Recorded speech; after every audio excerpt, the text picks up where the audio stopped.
ஐயத்துல்லா ரூஹல்லா கொமேனின்னு அவர் வேற கொமேனி. அவர் ஆட்சியை பிடிக்கிறாரு. அவர் 89ல் இறந்து போகிறாரு, 1989. அதுக்கு பிறகு தான் இப்போ இறந்து போன ஐயத்துல்லா அலி காமேனி பதவிக்கு வராரு, சுப்ரீம் லீடராக வராரு. அதுக்கு பிறகு ஈராக் ஈரான் மேலே 8 ஆண்டுகள் போர் இருக்குது. அதுக்கு ஈராக்குக்கு சப்போர்ட் பண்ணது அமெரிக்கா. அப்படியாவது ஈரானை ஒழிச்சிடலாம் அப்படின்னு சொல்லி, ஆனால் ஒழிக்க முடியாது.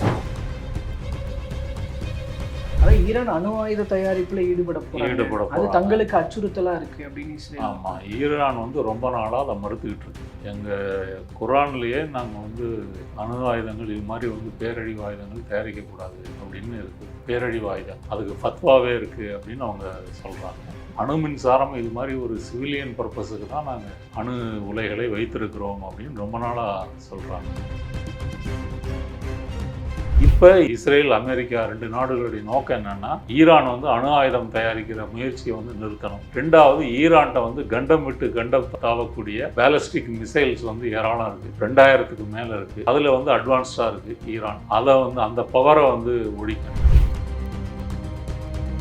இல்லை, ஆனால் இப்போ ட்ரம்ப் என்ன சொல்கிறாருன்னா, ஈரான் தான் அந்த மாதிரியான விஷயங்களில் ஈடுபட இருந்தது, அதற்கு முன்கூட்டியே கணிச்சதுனால இந்த மாதிரியான ஒரு அட்டாக்கை நாம் தொடுக்க வேண்டியிருந்தது அப்படின்னு தான் சொல்கிறேன். இது வரைக்கும் நீங்கள் நடந்த சம்பவங்கள் பார்த்தீங்கன்னா, எப்போவாச்சும் ஈரான் ஃபர்ஸ்ட் அட்டாக் பண்ணியிருக்கா அப்படின்னா இல்லை. போன வருஷம் ஜூன் மாதம் இஸ்ரேலும் அமெரிக்காவும் அங்கே இருக்கக்கூடிய அணு உலைகள் மீது தாக்குதல் நடத்தினாங்க. அது நடத்தினதுக்கு பிறகு தான் ஈரான் மிசைல்ஸ் ஏவு. இப்போவும் முதல்ல தாக்குனது அமெரிக்காவும் இஸ்ரேலும் தான்.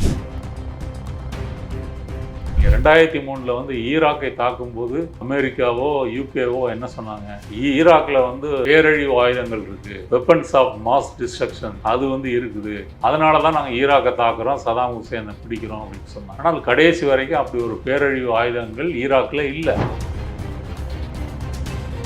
தெற்கு ஈரானில் ஒரு பெண் குழந்தைகள் படிக்கக்கூடிய பள்ளியை தாக்கி 160க்கும் மேற்பட்ட குழந்தைகள் ஊழியர்களை கொலை செய்திருக்கிறார்கள். இப்போ வரைக்கும் ஈரானில் 800க்கும் மேற்பட்டவர்கள் கொல்லப்பட்டிருக்காங்க.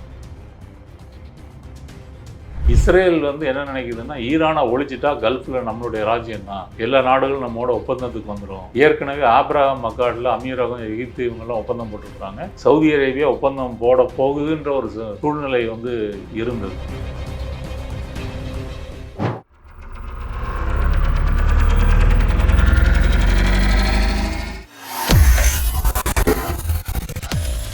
வேலை வேண்டுமா? ப்ளூ ஓஷன் இருக்கிறது.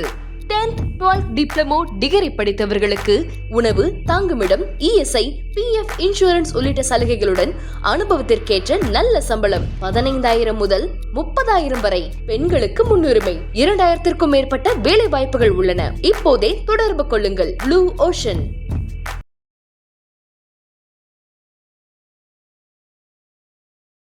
தமிழர்கள் அனைவருக்கும் அன்பு வணக்கம்.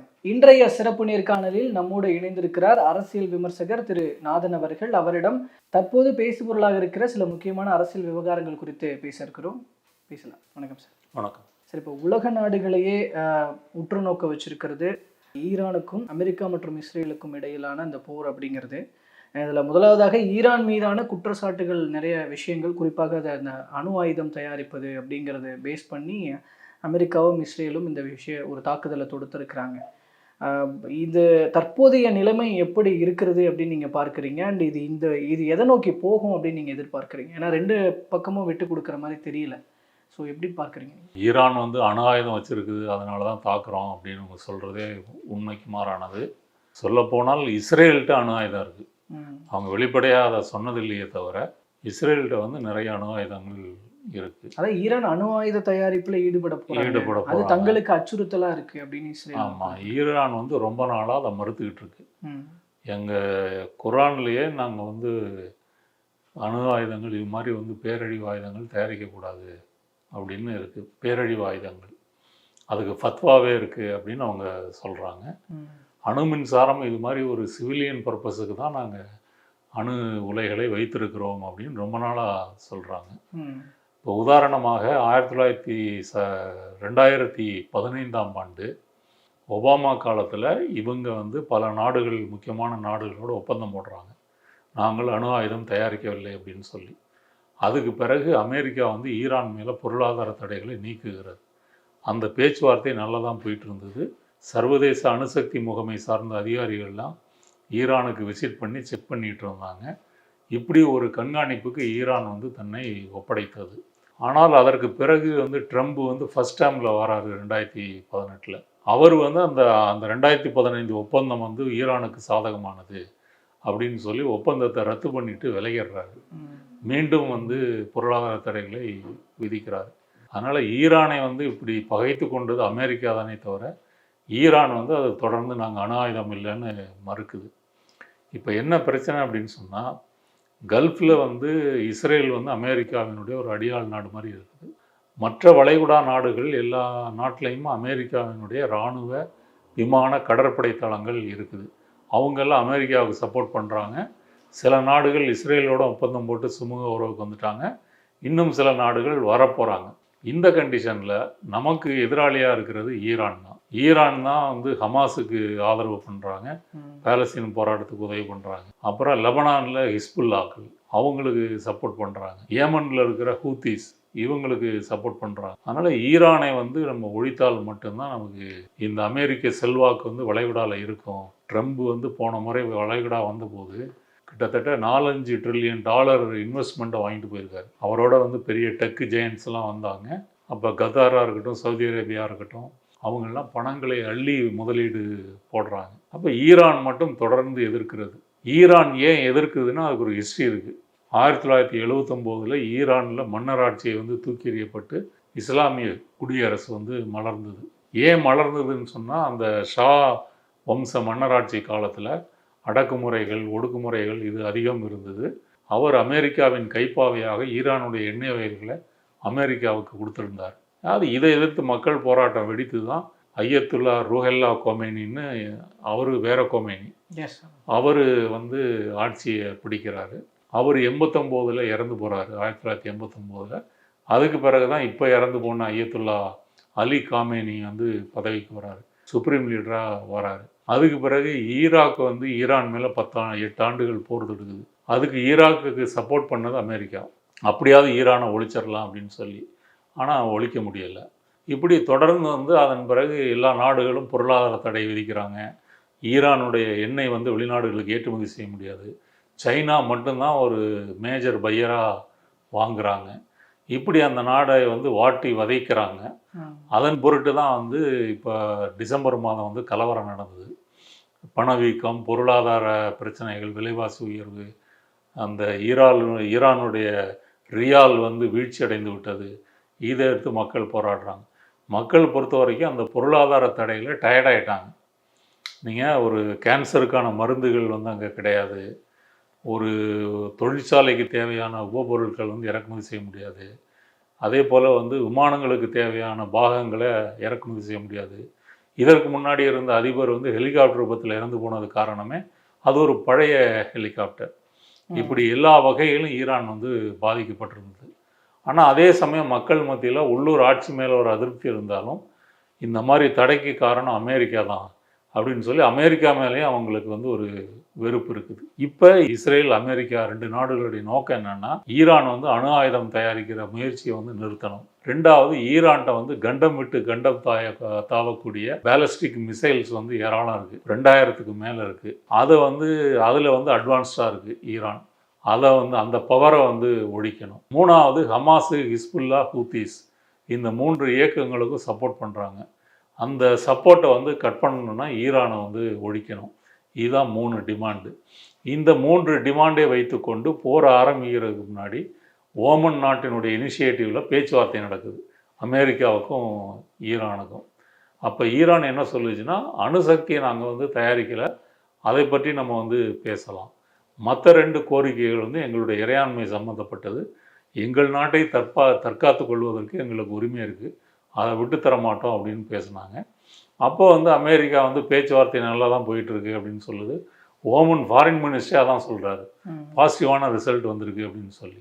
ஒரு புறம் அப்படி பேசிக்கொண்டே இன்னொரு புறம் முதுகில் குத்துவதை போல இஸ்ரேலும் அமெரிக்காவும் அந்த பேச்சுவார்த்தையை ரத்து பண்ணிட்டு இந்த போரை தொடங்கியிருக்காங்க. இல்லை, ஆனால் இப்போ ட்ரம்ப் என்ன சொல்கிறாருன்னா, ஈரான் தான் அந்த மாதிரியான விஷயங்களில் ஈடுபட இருந்தது, அதற்கு முன்கூட்டியே கணிச்சதுனால இந்த மாதிரியான ஒரு அட்டாக்கை நாம் தொடுக்க வேண்டியிருந்தது அப்படின்னு தான் சொல்கிறாங்க. இது வரைக்கும் நீங்கள் நடந்த சம்பவங்கள் பார்த்தீங்கன்னா, எப்போவாச்சும் ஈரான் வந்து ஃபஸ்ட்டு அட்டாக் பண்ணியிருக்கா அப்படின்னா இல்லை. போன வருஷம் வந்து ஜூன் மாதம் வந்து இஸ்ரேலும் அமெரிக்காவும் அங்கே இருக்கக்கூடிய அணு உலைகள் மீது தாக்குதல் நடத்தினாங்க. அது நடத்தினதுக்கு பிறகு தான் ஈரான் வந்து மிசைல்ஸ் வந்து ஏவுது. இப்போவும் வந்து முதல்ல தாக்குனது வந்து அமெரிக்காவும் இஸ்ரேல் தான். ஈரானை பொறுத்த வரைக்கும் அது வந்து மற்ற நாட்டினுடைய இறையாண்மையில் தலையிடுவதோ அப்படி வந்து செய்கிறதில்ல. அதாவது ஒரு காலதாமதம் ஏற்படுத்தணுன்ற நோக்கத்தோடு ஈரான் செயல்படுறாங்க. அதுக்கு பின்னாடி வந்து அந்த அணு ஆயுத தயாரிப்புன்றது நடந்துக்கிட்டு இருக்கு. இப்போ ஒரு காலதாமதம் வந்து ஏற்படுத்தணுன்ற நோக்கோடு இந்த பேச்சுவார்த்தையை ஹேண்டில் பண்ணுறாங்கன்ற ஒரு குற்றச்சாட்டை ஈரான் மேலே வைக்கிறாங்க இஸ்ரேலும் அமெரிக்காவும். அதுக்கு வந்து என்ன ஆதாரம் கொடுத்துருக்காங்க, என்ன எவிடன்ஸ் கொடுத்துருக்காங்க? ஒன்றுமே இல்லையே. இதையும் ஊடகங்கள், அமெரிக்க ஊடகங்கள் உள்ளிட்டு பல ஊடகங்கள் என்ன சொல்கிறாங்கன்னா, ஈரான் வந்து அணு ஆயுதம் தயாரித்து விட்டது அல்ல தயாரிக்க போகிறது, அதை வந்து கிட்டத்தட்ட அடைஞ்சிட்டாங்க, இப்படி இதற்கான ஆதாரங்களை வந்து எங்கேயுமே அவங்க வந்து தரல. அப்படி ஆதாரங்களை சொல்லி தானே நீங்கள் வந்து குற்றச்சாட்டு முன்வைக்க முடியும். நீங்கள் 2003 வந்து ஈராக்கை தாக்கும்போது அமெரிக்காவோ யூகேவோ என்ன சொன்னாங்க, ஈராக்கில் வந்து பேரழிவு ஆயுதங்கள் இருக்குது, வெப்பன்ஸ் ஆஃப் மாஸ் டிஸ்ட்ரக்ஷன்ஸ் அது வந்து இருக்குது, அதனால தான் நாங்கள் ஈராக்கை தாக்குறோம், சதாம் ஹுசேனை பிடிக்கிறோம் அப்படின்னு சொன்னாங்க. ஆனால் கடைசி வரைக்கும் அப்படி ஒரு பேரழிவு ஆயுதங்கள் ஈராக்கில் இல்லை. இவங்க போய் அங்கே சண்டையெல்லாம் போட்டு அப்புறம் வந்து இருந்து அப்புறம் தோற்று போய் பின்னாடி வந்தாங்களே தவிர அது வந்து இல்லை. அதனால் இது வந்து ஒரு ஆதாரமற்ற ஒரு குற்றச்சாட்டு. ஏன்னா 2018 சர்வதேச அணுசக்தி முகமை அதிகாரிகள்லாம் நேராக வந்து செக் பண்ணிட்டு போயிருக்கிறாங்க. அதனால் ஈரானை வந்து இவர்கள் தான் முதலில் தாக்கினார்கள் என்பது உண்மை. இப்போ இவங்களுடைய நோக்கம் வந்து முதல்ல சொன்ன அந்த 3 காரணங்கள் தவிர ஈரானுடைய அரசியல் தலைமையை மாற்றணும். மாற்றி வந்து ஒரு பெரிய புரட்சி வந்து வேற ஒரு கைப்பாவையாக அமெரிக்காவுக்கு ஆதரவான ஒரு அரசாங்கம் வரணும். இந்த முயற்சியில் தான் அவங்க வந்து அயத்துல்லா அலி காமேனி, அந்த புரட்சிகர காவல் படை தளபதி, மற்ற அமைச்சர்கள், முக்கியமான தளபதிகள் ஒரு 40-50 பேரை வந்து கொள்கிறாங்க. அவங்க கூடி கலந்தாலோசிக்கின்ற அந்த கூட்டம் எப்போ நடக்க போகுது, எங்கே நடக்குதுன்னு தெரிஞ்சுக்கிட்டு, அது ஒன்றும் ரகசியமாக நடக்கலை, அது ஒரு கவர்மெண்ட் பில்டிங்கில் திட்டமிட்டவாறு நடக்குது. அவங்க வந்து ஒரு மெத்தனமாக இருக்கிறாங்கன்றதை விட இயல்பாக சாதாரணமாக இருந்திருக்காங்க, பயம் இல்லாமல் இருந்திருக்காங்க. அப்போ அந்த நாட்டினுடைய இறையாண்மை மீறி ஒரு நாட்டினுடைய தலைவரை கொல்வது என்பது வந்து யூஎன் சார்ட்டர் படியே வந்து ஒரு குற்றம். அது மட்டும் இல்லை, தெற்கு ஈரானில் வந்து ஒரு பெண் குழந்தைகள் படிக்கக்கூடிய பள்ளியை தாக்கி 160க்கும் மேற்பட்ட குழந்தைகள், ஊழியர்களை கொலை செய்திருக்கிறார்கள். இப்போ வரைக்கும் ஈரானில் வந்து 800க்கும் மேற்பட்டவர்கள் கொல்லப்பட்டிருக்காங்க. அப்போ இவ்வளவு தாக்குதல்கள் வந்து கிட்டத்தட்ட ஒரு 2000 இடத்துக்கு மேலே வந்து பாம்பு வீசியிருக்காங்க. இப்போ இந்த அயத்துல்லா அலி காமேனி அந்த பேசிய கட்டடம் இருக்கு இல்லையா, அதை மட்டும் கிட்டத்தட்ட 30 முறை குண்டுகள் வீசி அந்த சூடே இல்லாமல் வந்து அழிச்சிருக்காங்க. இதனால் வந்து ஈரான் முடங்கி போயிடும், ஒன்றும் பண்ணாது, சைலண்ட் ஆயிரும் அப்படின்னு தப்பு கணக்கு போட்டாங்க. ஆனால் ஈரான் சென்ற சனிக்கிழமையிலிருந்து இன்றைக்கு 4வது நாளாக தொடர்ந்து வந்து இஸ்ரேலை தாக்குது. அதே போல் மத்திய கிழக்கு நாடுகளில் இருக்கக்கூடிய அமெரிக்க இராணுவ விமான கடற்படை தளங்களையும் தாக்கிக்கிட்டு இருக்கு. இஸ்ரேலில் இவங்க தாக்கி வந்து 9 பேர் இறந்து போயிருக்காங்க.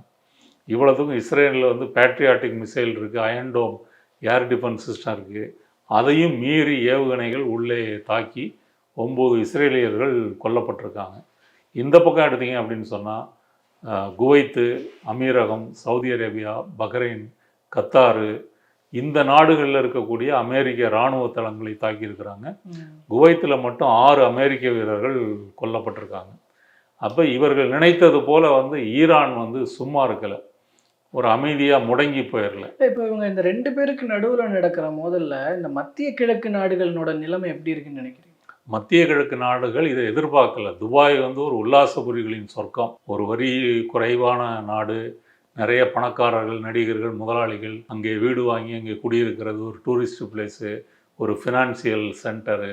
இது போல் இருந்த துபாய் வந்து இப்படி தாக்கப்படையெல்லாம் வீட்டுக்குள்ளே முடங்கி இருக்கிறாங்க. என்ன காரணம் அப்படின்னு கேட்டிங்கன்னா, இந்த எல்லா நாடுகளுமே அமெரிக்காவை வந்து நம்பி அமெரிக்க ஆதரவு நாடுகளாக இருக்கின்றன. அமெரிக்க இராணுவத்தை இங்கே தக்க வச்சுருக்காங்க. 2003 ஈராக் போருக்கு பிறகு இவங்க எல்லாம் அமெரிக்க இராணுவத்தை வரவழைத்து உட்கார வச்சு சோறு போட்டுக்கிட்டு இருக்காங்க. ஈரான் என்ன சொல்லுச்சு அப்படின்னு சொன்னால், நாங்கள் தாக்கப்பட்டால் இந்த வளைகுடா நாடுகளில் இருக்கக்கூடிய அமெரிக்க இராணுவ தளங்களை தாக்குவோம். இது அந்த நாடுகளின் மீதான தாக்குதல் அல்ல, அந்த இராணுவ தளங்கள் மீதான தாக்குதல்னு சொல்லிட்டு தான் செஞ்சாங்க. அப்போ அந்த நாடுகள் ஏன் அப்படி அமெரிக்காவை நம்பி அந்த இராணுவ தளங்களை அங்கே வைக்கணும்? அது ஒரு பிரச்சனை. இப்போ எல்லா நாடுகளுமே வந்து ஒரு பீதியில் தான் இருக்குது. எல்லா நாடுகளும் தங்களுடைய ஏர் ஸ்பேஸை வந்து மூடிட்டாங்க. விமானங்கள் வந்து பல விமானங்கள் ரத்து பண்ணிட்டாங்க. ஒரு சில இடங்களில் மினிமமாக டிரான்ஸ்போர்ட் ஆகுதே தவிர ஆயிரக்கணக்கான லட்சக்கணக்கான பயணிகள் வந்து அங்கே சிக்கியிருக்கிறாங்க. அவங்களெல்லாம் ஹோட்டலில் தங்க வச்சு செலவழிச்சிட்டு இருக்காங்க. அதாவது முடங்கி போயிருக்கு. பல வளைகுடா நாடுகள் அமேசானுடைய வந்து அந்த சர்வர் இருக்கு இல்லையா, அந்த சர்வர் வந்து 2-3 இடங்களில் வந்து ஈரான் தாக்கி சேதப்படுத்தி இருக்கிறது. சவுதி அரேபியாவினுடைய எண்ணெய் சுத்திகரிப்பு ஆலை அதை தாக்கி வந்து அதை முடக்கி இருக்குது. கத்தாரில் வந்து நேச்சுரல் கேஸ் தயாரிக்கிற நிலையம் அதை வந்து தாக்கி முடக்கி இருக்குது. இப்படி ஒட்டுமொத்தமாகவே கல்ஃப் நாடுகள் வந்து ஸ்தம்பித்து போயிருக்குது. இல்லை, இப்போ இந்த போரை நிறுத்துறதுல இந்த கல்ஃப் நாடுகள் ஈடுபடும்னு எதிர்பார்க்கலாமா? ஏன்னா உங்கள் போர்னால எங்களுடைய நாடுகள் பாதிக்கப்படுது, பொருளாதாரம் பாதிக்கப்படுது அப்படின்ற வகையில் அந்த இனிஷியேட்டை குறிப்பாக அமெரிக்காவுக்கு, ஏன்னா அதை எடுக்கிறாங்கன்னா அது அமெரிக்காவுக்கு எதிரான ஒரு நிலைப்பாடும் தான், அதை வந்து மத்திய கிழக்கு நாடுகள் எடுப்பாங்களான்ற ஒரு கேள்வி இருக்குது. இவ்வளவு இப்போ 4 நாள் ஆயுமே எந்த நாடுமே அமெரிக்காவும் இஸ்ரேலையும் ஈரானை வந்து தாக்குவது குறித்து கண்டிக்கவில்லை. யார் கண்டிச்சிருக்காங்க?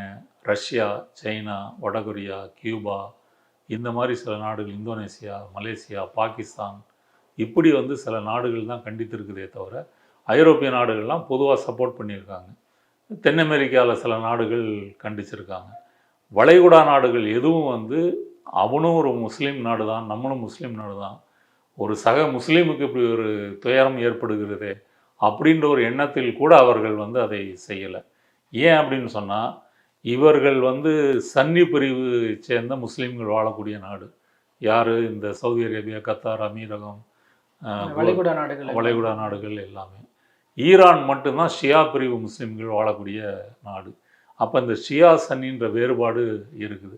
ஆனால் ஈரானை பொறுத்த வரைக்கும் ஹமாஸ் வந்து பாலஸ்தீன மக்கள் வந்து சன்னி பிரிவை சேர்ந்தவர்களாக இருந்தாலும் அவங்களுக்கு சப்போர்ட் பண்ணுது. ஆனால் மற்ற நாடுகள்லாம் அப்படி ஹமாஸுக்கு சப்போர்ட் பண்ணாங்க அப்படின்னு சொல்ல முடியாது. கத்தார் மட்டும் ஒரு விதிவிலக்கு. அவங்க வந்து ஹமாஸுக்கு அவங்களுடைய சர்வதேச தலைவரை ஈரான்லலாம் தங்க வச்சுக்க அனுமதி கொடுத்துருந்தாங்க. இப்படி இருக்கும் பொழுது அந்த பிரிவினை வந்து வேலை செய்யுது. அடுத்தது வந்து அமெரிக்கா இருந்தால் தங்களுக்கு பாதுகாப்புன்னு இவ்வளோ நாள் அவங்க தப்பாக நினச்சிக்கிட்டு இருந்தாங்க. அது பாதுகாப்பு இல்லை அப்படின்றத நோக்கி வந்திருக்கு. இப்போ சவுதி அரேபியாலாம் எடுத்துக்கிட்டிங்கன்னா பாகிஸ்தானோட இராணுவ ஒப்பந்தம் போட்டிருக்காங்க. எந்த நாடு தாக்கப்பட்டாலும் அந்த நாடு வந்து உதவிக்கு வர வேண்டும். பாகிஸ்தான் வந்து ஒரு அணு ஆயுதம் வைத்திருக்கின்ற நாடுன்றதுனால அந்த நாடுகள்லாம் இப்போ வந்து வேறு வகையில் அப்படி முயற்சி பண்ணுறாங்க.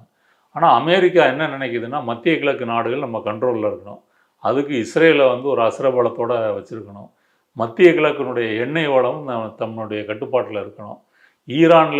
ஈரான் வந்து சவுதி அரேபியாவுக்கு அடுத்தபடியாக பெரிய ரிசர்வ் உள்ள ஒரு நாடு எண்ணெய் வளத்தில். ஆனால் அந்த நாடு வந்து ஏற்றுமதி செய்ய முடியாத ஒரு அவல நிலை வந்து இருக்குது. இப்போ ஈரான் என்ன அறிவிச்சிருக்காங்கன்னா, அந்த பாரசீக வளைகுடாவில் ஈரானுக்கும் இந்த பக்கம் கல்ஃபுக்கும் இருக்கக்கூடிய ஒரு சின்ன ஒரு 30 கிலோமீட்டர் தூரத்தில் இருக்கக்கூடிய ஹெர்மூஸ் நீரிணை, அதை வந்து பிளாக் பண்ணிட்டாங்க. எந்த ஆயில் டேங்கர் வந்து உள்ளேயும் வர முடியாது, வெளியேயும் போக முடியாது. இப்போ அந்த அந்த அந்த ஹெர்மூஸ் ஸ்ட்ரைட்டுக்கு இந்த பக்கமும் சரி அந்த பக்கமும் சரி நிறைய ஆயில் டேங்கர் வந்து இருக்குது. கடந்து போனேன்னா குண்டு போடுவேன் அப்படின்னு சொல்லி இந்த கடல் வழியாகத்தான் உலகத்தில் வந்து 20% கச்சா எண்ணெய் போக்குவரத்து நடைபெறுகிறது. இந்தியாவுக்கு, சைனாவுக்கு, ஜப்பானுக்கு, மற்ற ஆசிய நாடுகளுக்கு எல்லாமே சப்ளை இங்கே தான். அப்போ இது நிறுத்தப்பட்டதுனால சர்வதேச அளவில் கச்சா எண்ணெயுடைய விலை வந்து அதிகரிக்கும். நம்மை போன்ற நாடுகள் வந்து அதிக விலை கொடுத்து வாங்க வேண்டிய நிலைமை வந்து வரும். இப்போ அடுத்து ரஷ்யா கிட்ட இன்னும் அதிகமாக வாங்குறதுக்கான பேச்சுகள் போயிட்டு முயற்சிகள் நடந்துட்டு இருக்கு. ஆமாம், அப்படி முயற்சி நடந்தால் ட்ரம்ப் விட மாட்டார். ட்ரம்ப் ஏற்கனவே மிரட்டியிருக்காரு. ரஷ்யாட்ட வாங்கினதுனால தான் 25% பெனால்ட்டி டேக்ஸ் வந்து போட்டார். அப்போ ரஷ்யாவிலையும் வாங்க முடியாது. மிச்சம் விட்டிங்கன்னா அமெரிக்கா, வெனிசுலாவில் தான் வாங்க முடியும். வெனிசுலா எண்ணெய் வந்து அடர்த்தி அதிகம் உள்ளது. அங்கே இங்கே வந்து ரிலையன்ஸினுடைய ஆலை மட்டும்தான் அதை சுத்திகரிப்பு செய்ய முடியும். மற்ற ஆலைகள்லாம் அதற்கான இன்ஃப்ராஸ்ட்ரக்சர் வந்து கிடையாது. அப்போ இந்தியாவுக்கு ஒரு நெருக்கடி. சீனாலாம் வந்து ஒரு மேசிவாக வளைகுடா நாடுகளில் தான் குரூட் ஆயில் வாங்குது. அப்போ குரூட் ஆயில் இருந்தால் தான் நீங்கள் எலக்ட்ரிசிட்டி தயாரிக்க முடியும், வாகனங்கள் ஓட முடியும், எதுவாக இருந்தாலும் அது இல்லைன்னா வேலை வந்து நடக்காது. அப்போ இந்த சிக்கல் பிரச்சனைகளை எல்லாம் அமெரிக்கா வந்து எதிர்பார்க்கலை. ட்ரம்ப் என்ன நினச்சாருன்னா, ஒரு ஒரு ஒரு வாரத்துக்குள்ளே இதை முடிச்சிடலாம் அப்படின்ற மாதிரி நினைச்சாரு. இன்னமும் ஈரான் திருப்பி தாக்குகிறது. அங்கே தலைமை வந்து கொல்லப்பட்டாலும் அடுத்தவர்கள் வந்து பொறுப்பேற்று கொண்டு தாக்குகிறார்கள். இப்போ கமேனியோட மகன் வந்திருக்கிறார் இப்போ. ஆமாம், அவர் ஆமாம் இன்னும் எலெக்ட் பண்ணலை. ஒரு 3 பேர் கொண்ட குழு போட்டிருக்கிறாங்க. காலையில் நியூஸ் வந்திருக்குங்க சார். இப்போ அவர் தான் அடுத்து அப்படின்னு சொல்லியிருக்காங்கன்னு நினைக்கிறேன். அப்படி சொல்லியிருக்காங்க. இன்னும் ஃபார்மலாக அறிவிக்கலை சுப்ரீம் லீடர். ஓகே. அது அது பிரச்சனை இல்லை. அது இந்த போர் முடிஞ்சது பிறகு தான் அறிவிப்பாங்கன்னு எனக்கு தோணுது. அவங்க வந்து தொடர்ந்து எதிர்வினை ஆகிட்டு இருக்காங்க. குறிப்பாக அந்த ஐஆர்ஜிசின்னு சொல்லக்கூடிய புரட்சிகர காவல் படை இருக்கு இல்லையா, அவங்க வந்து ஒரு 1.5 லட்சம் பேர் இருக்கிறாங்க. அவங்க வந்து சுப்ரீம் லீடருக்கு நேரடியாக ரிப்போர்ட் பண்ணக்கூடியவங்க. ஒரு எலைட் ஃபோர்ஸ். அவங்க கடற்படை, விமானப்படை, இராணுவப்படை எல்லாத்துலேயும் இருக்கக்கூடிய ஒரு பயிற்சி பெற்ற ஒரு முக்கியமான படை அணி அது. அதில் ரிசர்வ் இதெல்லாம் சேர்த்து பேராமிலிட்ரிலாம் சேர்த்திங்கன்னா 6 லட்சம் பேர் வருவாங்க.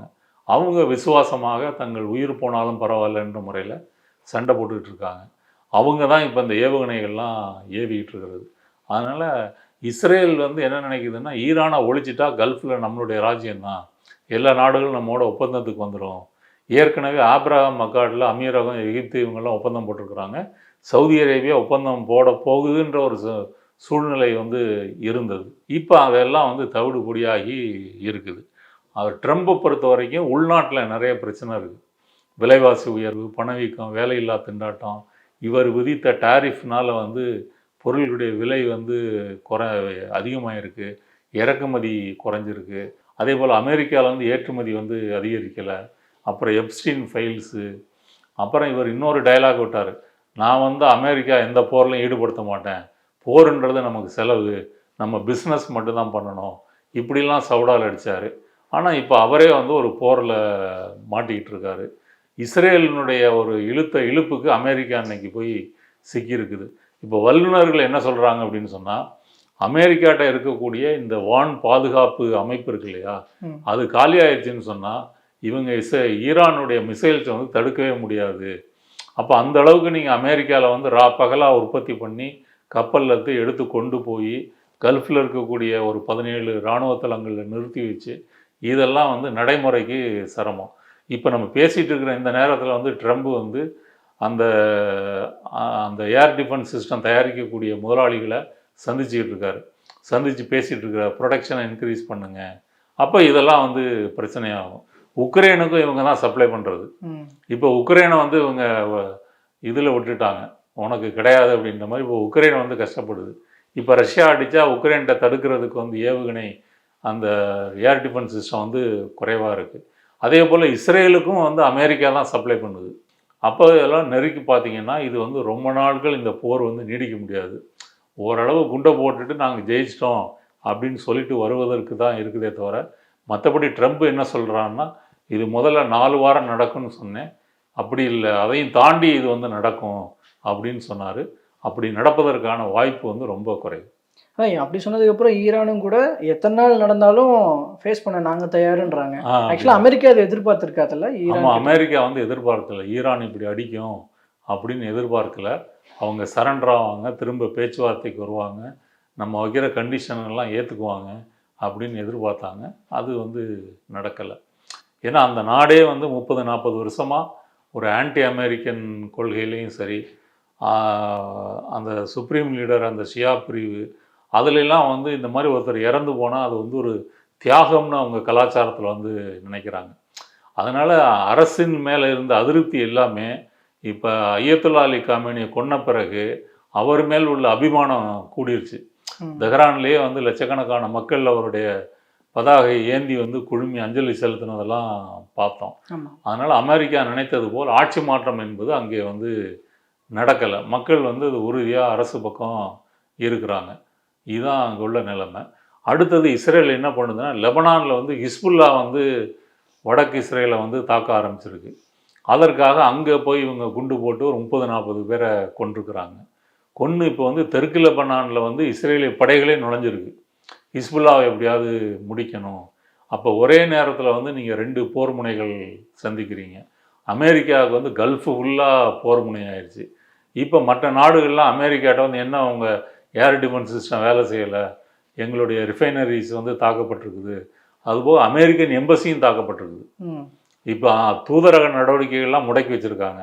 அதனால் அமெரிக்கன் சிட்டிசன்ஸ் யாரும் கல்ஃபுக்கு போகக்கூடாது அப்படின்னு சொல்லி அமெரிக்காவே அறிவிச்சிருக்கு. அப்போ இது எல்லாம் பிரச்சனை. இந்தியாவை பொறுத்த வரைக்கும் கிட்டத்தட்ட ஒரு 80-90 லட்சம் மக்கள் கல்ஃபில் வாழ்கிறாங்க. அவங்க அனுப்புகிற அந்நிய செலவாணி பணம் என்பது நம்ம நாட்டுக்கு வந்து ஒரு முக்கியமான வருவாய். அவங்களாம் இன்றைக்கி வேலை இல்லாமல் சிரமப்பட்டு இந்த போரில் வந்து மாட்டிகிட்டு இருக்காங்க. இந்தியா கூட வந்து ஈரான் தாக்கப்பட்டதற்கு அமெரிக்காவையோ இஸ்ரேலையோ கண்டிக்கவில்லை.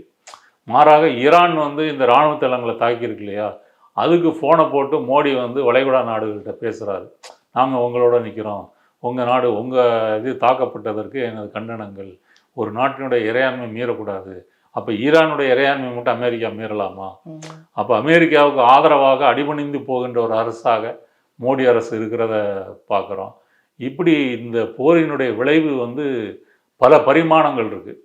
இந்தியாவை அந்த பல பரிமாணங்கள் சொல்கிறீங்களே சார், அதில் உச்சபட்சமாக இதை வந்து நம்ம இஸ்ரேல் தான் இதில் முன்னெடுத்துட்டு போகிறாங்க, இஸ்ரேலினுடைய திட்டங்கள் தான் இங்கே செயல்படுத்தப்பட்டு இருக்குன்ற போது இஸ்ரேல் வந்து உச்சபட்சமாக ஒரு அகண்ட இஸ்ரேல் அப்படிங்கிற இலக்கை நோக்கி தான் நகர்றாங்க அப்படின்னு எடுத்துக்கலாமா? ஆமாம், எடுத்துக்கிறாங்க. இப்போ வந்து மேற்கு கரைன்னு சொல்லக்கூடிய வெஸ்ட் பேங்க் இருக்கு இல்லையா, அதில் இருக்கக்கூடிய பாலஸ்தீனர்களை வந்து அகற்றி விட்டு ஈழ குடியேற்றங்களை வைத்து அந்த பாலஸ்தீன பகுதியை கைப்பற்றுகின்ற ஒரு நிகழ்ச்சிகள்லாம் உங்களுக்கு இருக்குது.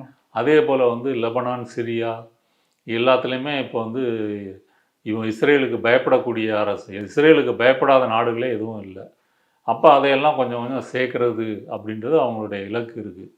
நம்ம வந்து ஒரு போர் ரீதியாக ஒரு ஸ்ட்ராட்டஜிக்கலாக வந்து நம்ம எல்லைகள் வந்து பலமாக இருக்கணும் அப்படின்னு வந்து இஸ்ரேல் வந்து நினைக்குது. அதனால தான் பாலஸ்தீனத்தை வந்து அங்கீகரிக்க மறுத்து இன்றைக்கி காசாவில் மட்டும் 72,000 மக்களை வந்து கொண்டிருக்கிறாங்க. 72,000 மக்கள் கொல்லப்பட்ட பிறகும் கூட இஸ்ரேல் என்ற இந்த ஒரு கொடிய ஒரு நாட்டையோ அரசையோ உலக நாடுகள் தண்டிக்க வக்கற்று போய் இருக்குது. இன்னும் அதே போல் இன்றைக்கி ஈரான்லேயும் வந்து அப்பாவி சிவிலியன்ஸை தான் இவங்க கொண்டுட்ருக்குறாங்க. அதையும் வந்து ஐநா சபையோ இவங்கெல்லாம் தடுத்து நிறுத்த முடியலை. இப்போ வந்து யூஎன் சார்ட்டர் படி அமெரிக்கா வந்து போர் தொடுக்கலை. இன்னும் சொல்லப்போனால் அமெரிக்க காங்கிரஸ் வந்து நிறைவேற்றின பிறகு தான் போரே தொடுக்க முடியும். ஏதாவது ஒரு எமர்ஜென்சி சுச்சுவேஷன்னா அதிபர் முடிவெடுக்கலாம் அப்படின்னு இருக்குது. அதை வைத்துக்கொண்டு ட்ரம்ப் இன்றைக்கி வந்து சண்டை போடுறாரே தவிர பாராளுமன்றத்தின் ஒப்புதல் பெற்றும் அவர் வந்து சண்டை போடலை. சண்டையே போட மாட்டேன்னு சொன்னவர் இப்போ சண்டை போடுவதற்கு காரணம் உள்நாட்டில் தன்னுடைய பேர் வந்து ரிப்பேர் ஆகிருக்குது. ஆனால் இன்றைக்கி அமெரிக்க மக்கள்கிட்ட எடுக்கப்பட்ட சர்வேயில் வந்து பார்த்திங்கன்னா பெரும்பான்மை மக்கள் போரை எதிர்க்கிறாங்க. ட்ரம்புக்கு எதிராகத்தான் அவர்கள் வந்து அந்த சர்வேயில் வாக்களிச்சிருக்காங்களே தவிர போருக்கு ஆதரவாக பெரும்பான்மை அமெரிக்கர்கள் இல்லை. போரை எதிர்த்து வந்து இப்போ பாகிஸ்தானில் வந்து அமெரிக்கன் எம்பசியை வளைத்து போராட்டம் நடத்தி ஒரு 20 பேர் அமெரிக்க இராணுவத்தால் சுட்டு கொல்லப்பட்டிருக்காங்க. காஷ்மீரில் போராட்டம் நடந்திருக்குது. பல நாடுகளில் அப்படி போராட்டம் நடக்குது. அதனால் இது அமெரிக்கா வந்து எதிர்பார்த்த ஒரு ரிசல்ட்டை கொடுக்கல, தெரியாமல் ஆழம் தெரியாமல் காலை விட்டுட்டாங்க அப்படின்னு தான் சொல்ல முடியும். ஈரானில் வந்து ஒரு தலைமையே இல்லாமல் அந்த நாடு இப்படி திருப்பி அடிக்குது, தாக்கு பிடிக்குது அப்படின்றது உண்மையிலே ஒரு பெரிய விஷயம்.